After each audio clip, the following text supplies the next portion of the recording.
There's no secret to anybody, especially the ones that do me here. I am not a very person. So my talk today is actually not going to be around AI. However, I did just come back from two across the sea trips, and I had the content. I wanted to shout out to Gamma about AI, and I put all my content in there, and it generated my slides.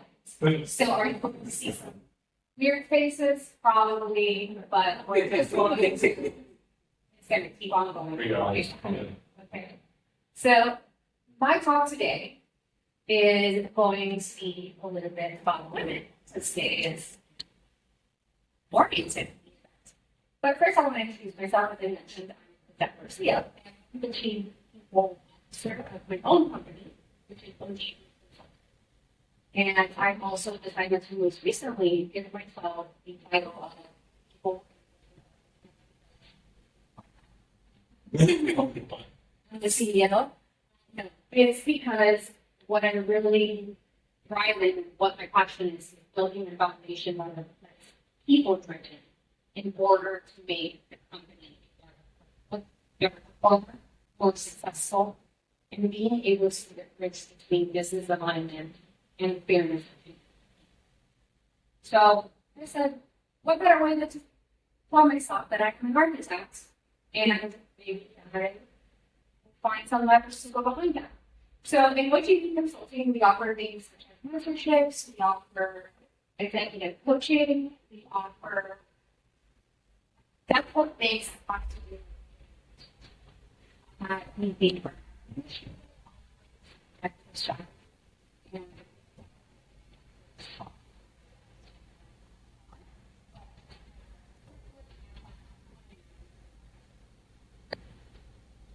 what's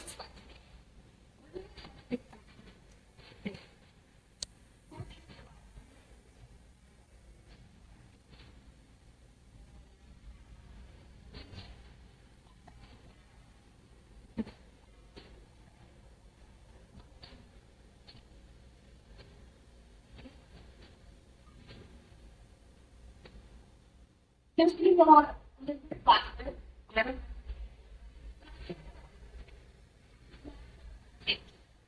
so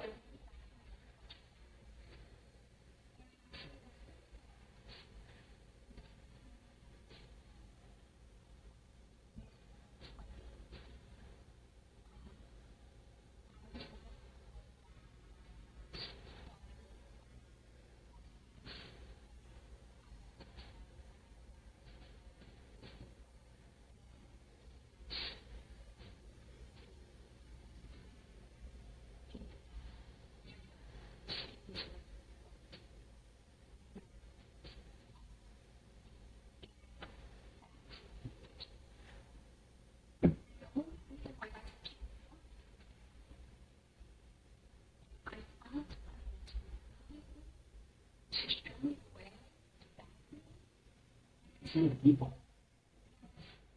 even why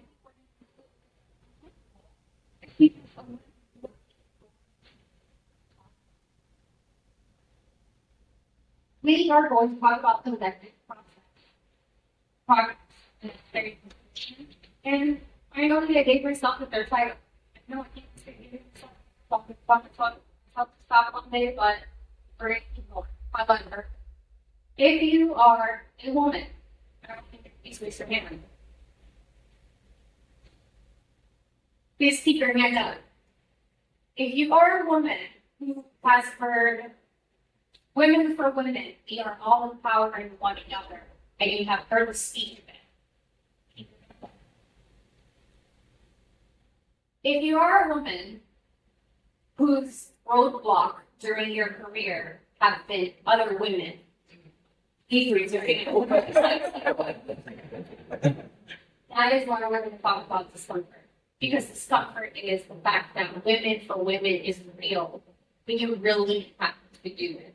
Because some of the biggest roadblocks in my career, I'm not saying all of them, but I'm saying that some of them have been women themselves. You know, I heard your story and I'm so proud of you. But you said that you approached when it's men, you approached them very well, but when it's women, you didn't question. Why? Why did you hide it? Were you?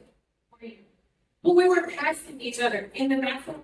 They were washing their hands. And they would talk to me, but I would talk to them because they were empowered. Exactly. So how much better would we feel if we have somebody in power who looks like me, who looks like you, who looks like Michael? It does not have to be a woman, but let's say for the sake of this, it is. How nice would it be for you to go up to those and feel just as somebody? And walk into the room and say, how did you get there? How do I get to where you are? Without feeling shy, without feeling intimidated, without feeling any of that. So that's unnecessary competition. There is enough room for so many of us. And sometimes we just don't see it.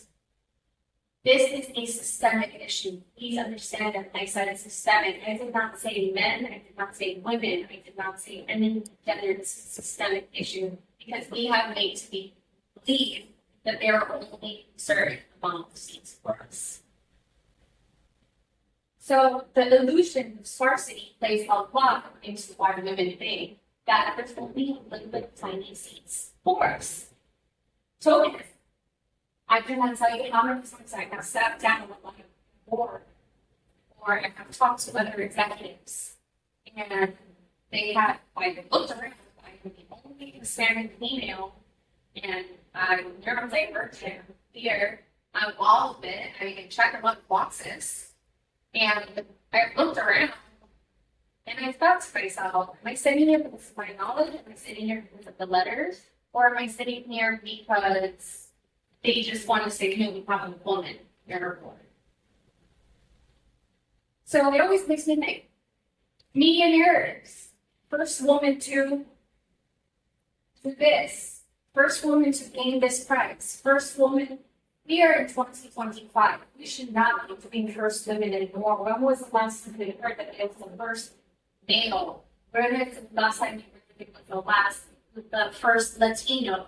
It doesn't matter. First women, first anything shouldn't happen. If you have the skills, if you have the knowledge, if you have the fire, the power, the passion, that should be yours, regardless of who you are, where you come from, what you believe in, what you don't. So limited seats, that's an illusion. Okay, there's only a certain amount of space for women in the workforce. Next time you feel like that, please understand that that's an illusion. So much space. A little bit of numbers. To kind of put it into perspective, women in leadership numbers are 23.3% of global board seats are occupied by women. Now, this is from 2020. Outdated. I'm trying to find it as much as possible. I'm hoping that this number has gone. The reason I'm hoping that this number has gone up is because I am hoping that more people like me are standing in front of women like you and telling you you can too. And if you want to know how, reach out to Chris. Because all it took was Michael. All it took was Michael to tell me, hey, I have an opportunity for you. He bought a seat. He introduced me to Christy and Christy said, come on in, I'll have a seat for you. How amazing was that? 29.4 Fortune 500 boards, female representation in U.S. Fortune 500 firms. How many of you, being in human resources, I hear it all the time, we are a female-dominated industry. However, when I look up top human resources, I see at Grant. And I see many, many, many men right after. And like I said, I am not saying that this is a gender issue. This is a systemic issue. Because maybe those men decided that they were ready for this. So those women, they maybe said, I'm not ready, I can't do this. Can you please raise your hand if you've ever looked at a job description and you've seen only one line that disqualified you? No longer apply for it. It's one line. How many times has any other gender, how many other times have they taught us that if you qualify, that's great, do it. But I can tell you as an HR person who does recruiting and is in recruiting, there are so many unequivocal people that are so bold. So bold, just, and not to knock everything, there's transferable skills, but I kid you not, I had a director of marketing position open, and I had a lifeguard apply. And I looked for education, no education. I look for transferable skills, because you never know when you might find that in the rough. But next time you see that 1 line, 2 lines, 3 lines, or hell, the whole entire thing, you haven't done it, but you want to do it and you know you can do it, apply. And then show why you can do it in that. And show them. 6% of global CEOs. That's the percentage of women that are serving as chief executives. Again, is it tokenism? How did they get it? I'm going to tell you a quick story.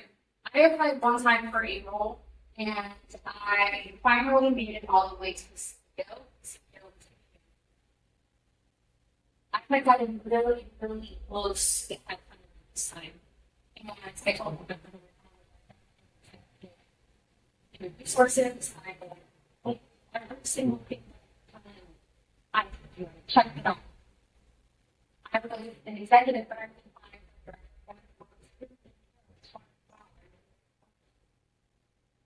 next day I get a call from the veteran. She tells me, hey, you have got picked. She said,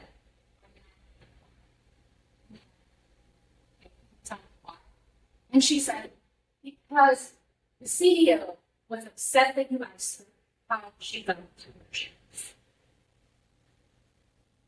Is that fair? And that meant that I wanted to go after her. No. Please don't ever be. Isn't that involved? Yeah. You are in a seat. You are able to elevate other people, whether it be underrepresented people, whether it be other women, whether it be, it does not matter. In fact, don't forget it once you are.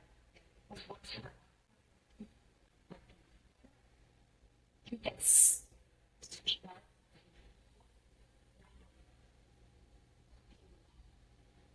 And above everybody, and out of nowhere, scared to stay.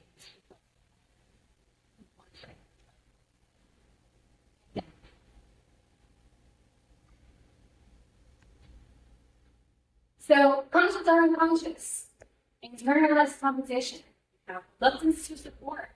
Hesitation to inform male quality. Undermining behavior. Social sabotage in the workplace environment. Sometimes I have to be scared of God.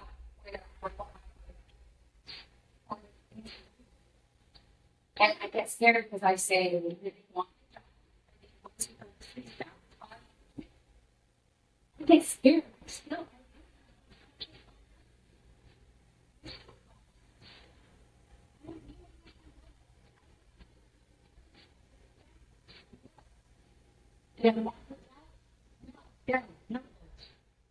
I love business. Please don't care about being seen. So when you're seeing all of this, please keep in mind, not everybody's out. As a leader myself, in fact, anybody that reports to me or is in my community, I want them to surpass me so that they can later on maybe lend me a hand, or maybe that they can surpass me so I can just say, you're maybe good. I want them to go off and be their own. I could care less, but if I can be in a position of power, I don't care who you are, if you're knowledgeable, you have passion, you have confidence.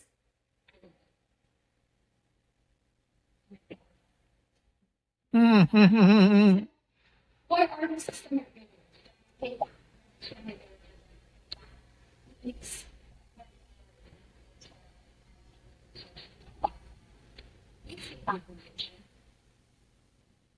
We know when there's one. When we call it, our listen.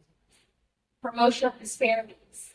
Are you promoting because tokenism, or are you promoting because they actually have what it takes? Policy. Lack of support and structures for family responsibility. This doesn't fall under the women category. This falls under everyone. Because if I was to ask, let's say, do you have work-life balance? I work all the time. Would you like what? Or I'm gonna balance some for you. You work all Yeah. Would it be nice to have work-life balance? It's not that nice. I don't.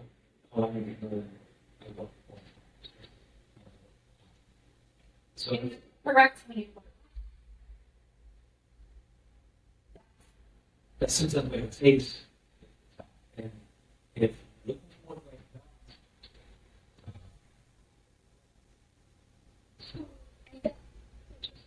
Because they work all the time. However, I do work that I'm missing all the time isn't really work because I'm following my path and my own journey. So it looks like I work all the time, but it's not like people work. It's who I am. It's fun. It looks like work. You're more like that. yeah, So you're yeah, like Yeah. yeah, exactly. Mhm. You work. You don't see it as work. I just thought it's like one person, but it's not. I'm very soft. So I like pretty much. So, but so I'm probably the wrong person to ask. Because my intensity. I in some ways that you can get intimidated.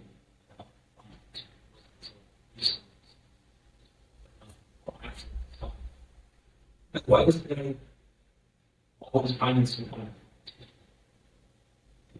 It's almost said.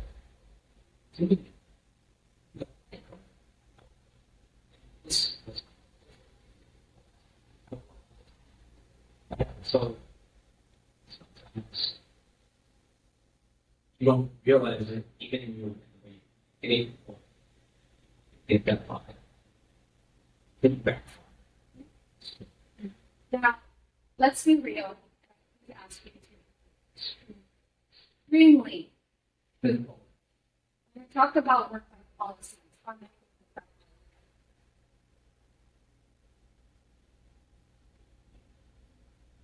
It's true. Why? We can work this. We could follow our path. Who told us that? It's only meant. A lot of people think about that. Here, majority of caretaking responsibilities, whether it's children, aging parents, and work-life policies that don't allow them to do that caretaking. I think that because of the disproportionate balance of it, men don't necessarily. You know, that's an interesting perspective, and I used to think that until I got older, and then I realized that my male colleagues were having to caretake their parents. And it's, you know, it's just not caretaking children, but it's caretaking parents, and they're struggling. And it wasn't men. Yeah, So it's what- interesting. So what do we get? Yeah. It's not a gender thing. That thing. They didn't think that indulged into us to think that that is the right thing. I have been in business when I said, okay, let's talk about work life. And everybody's been like, they look at the only woman in the room. Okay, well, I love it, but anything else. You don't stick to the thing.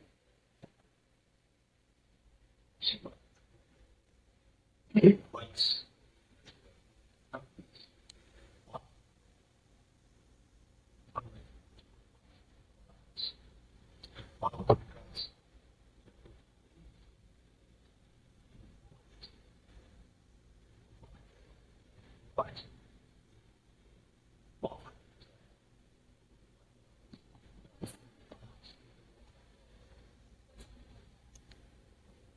It's just what.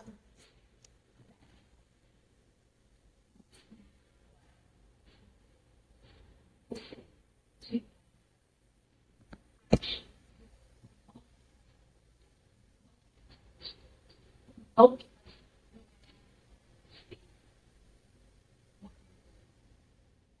A lot of toxic,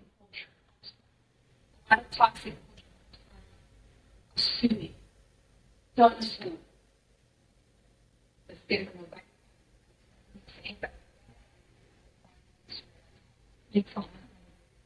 Yes.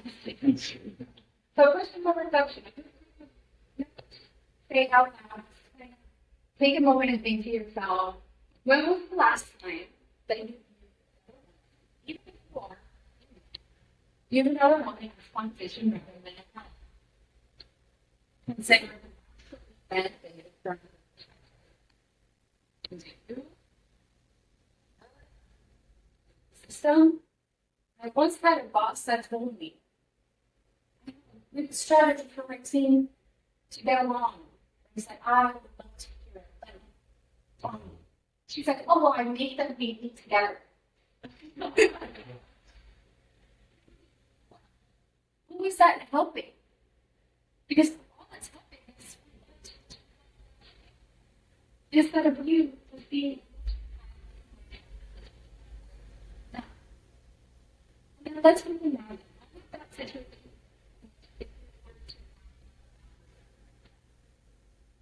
So again, personal reflection. No need to speak it out loud. No need to talk with people. 100%. Take it with you. Who's refining the table? Who's redefining the table? We're going to. Thank you, Dana.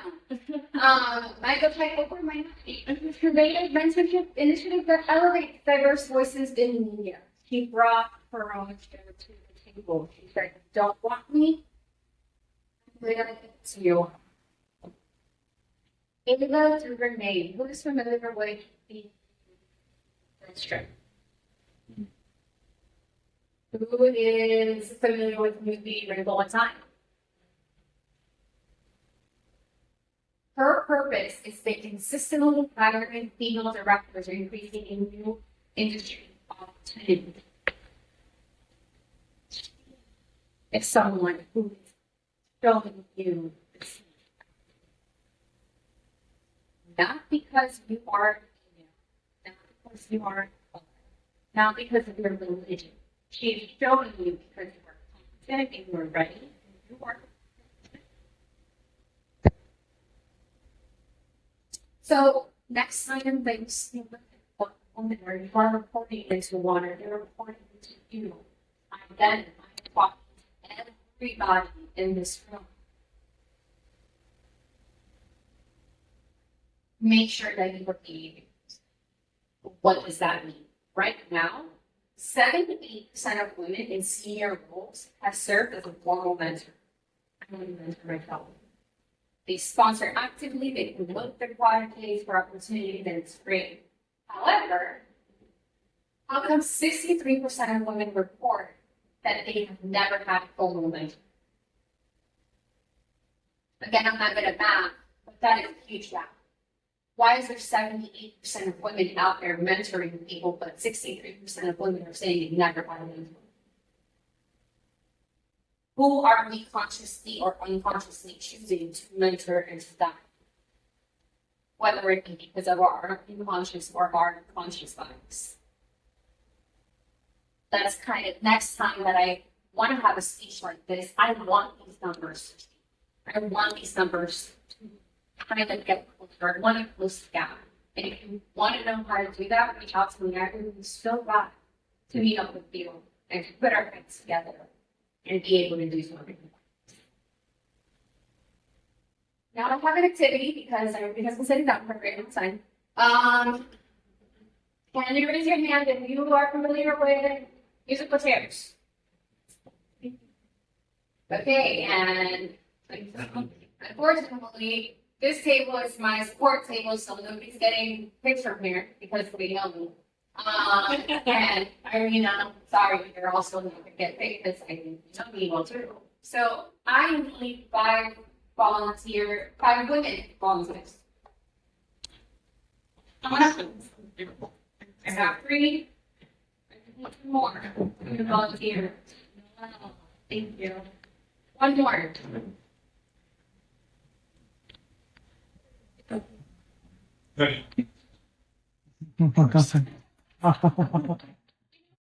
And participate in this. Everyone. So at the count of 3, I want you guys to fill the seats. 1, 2, 3.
You know what? I love you so much.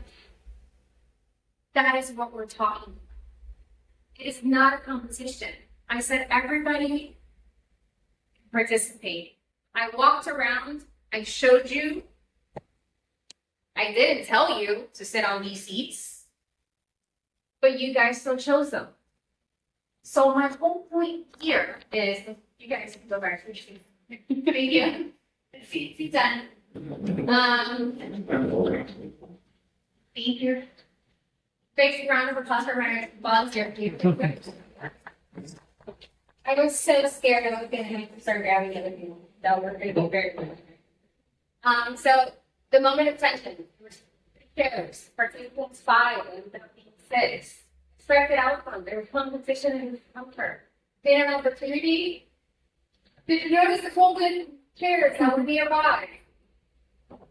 No, because we're not looking around. We're not expecting it. You're only being told what you think you see.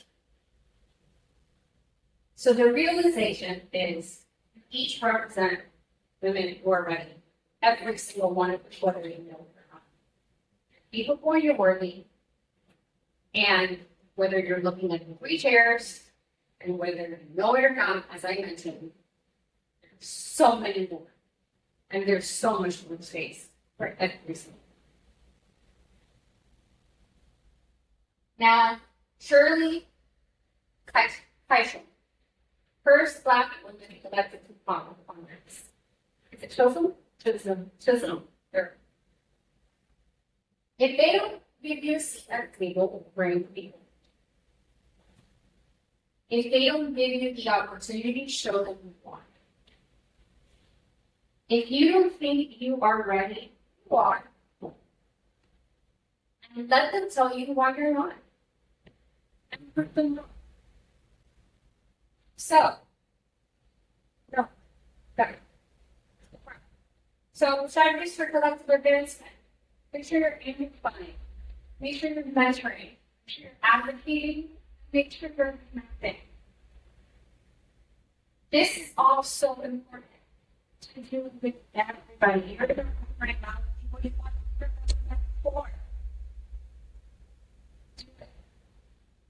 Get out of your comfort zone. Apply job. Advocate for the person next to you. If you're in a meeting and someone is speaking and somebody else speaks over you, advocate for them. Advocate. Tell them, hold on, this person was not done speaking. Go ahead. As a leader myself, I do that to my team.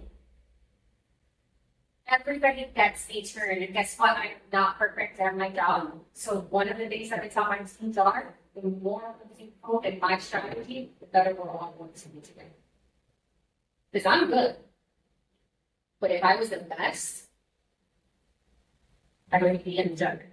But if I was the best, I would be trying to elevate others, and I don't even need to be best. So, call of action for you. See the opportunity that was over there, take the action, extend out to others, and transform those numbers that I showed you. Next time that I have a talk like this, I want to have different numbers in front of me. I want to be able to celebrate the gap that has been closed or that has been slightly changed. So that is my call to action to you. And now my new title. Which it does not require you to levitate over the table without but I'm decided to allow myself people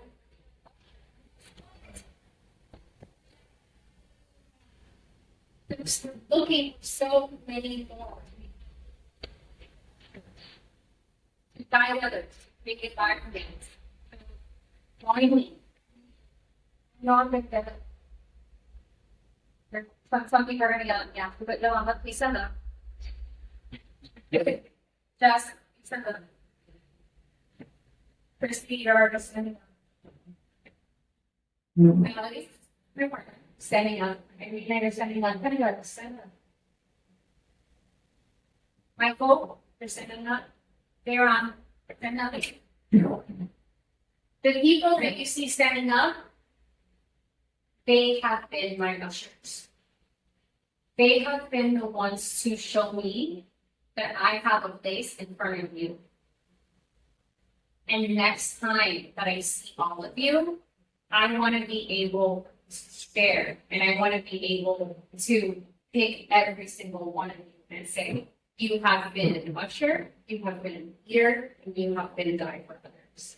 But thank you so much to each and every single one of you that are standing, because without you, I would not be here today in front of you, facing my biggest fears, now levitating over the conference. But to just overall, you guys. As a reminder, there is not just a seat, there's a stage, there's a mic, and a whole damn auditorium, and in this case, a whole damn bar. So thank you. Thank you so much.